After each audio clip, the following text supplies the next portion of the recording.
Muita gente se pergunta se o que está acontecendo hoje no norte da África, no Oriente Médio, é um movimento semelhante ao que aconteceu na antiga União Soviética, quando a União Soviética se desintegrou e aqueles países todos, em nome da liberdade, foram se afastando e declarando independência e organizando seus próprios governos e, em geral, governos democráticos.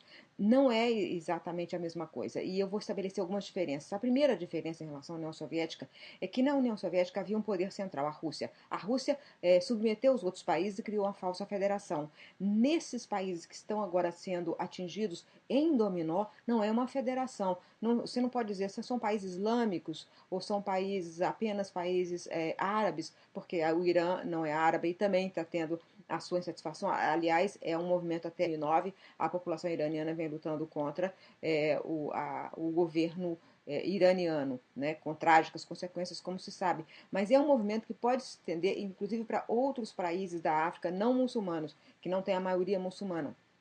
E é um movimento por liberdade. Nisso ele se parece um pouco com o movimento da União Soviética, mas a União Soviética ela começou a mudar por dentro a Rússia e aí os outros poderes, então, os outros países, então, se declararam independentes. E agora, cada país, diante da sua realidade local, luta contra o seu ditador. Né?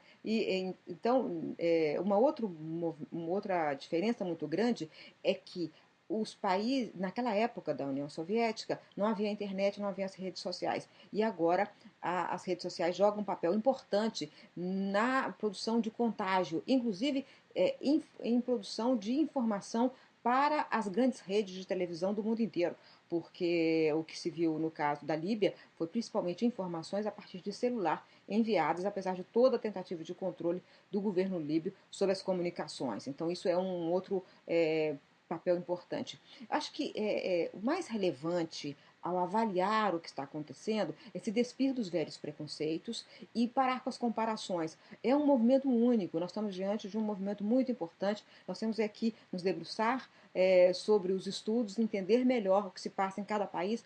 Cada país é uma situação completamente diferente e todos eles têm algumas coisas em comum, como, por exemplo, população jovem querendo participação, querendo estar na economia, enfrentando taxas de desemprego, uma insatisfação econômica muito grande.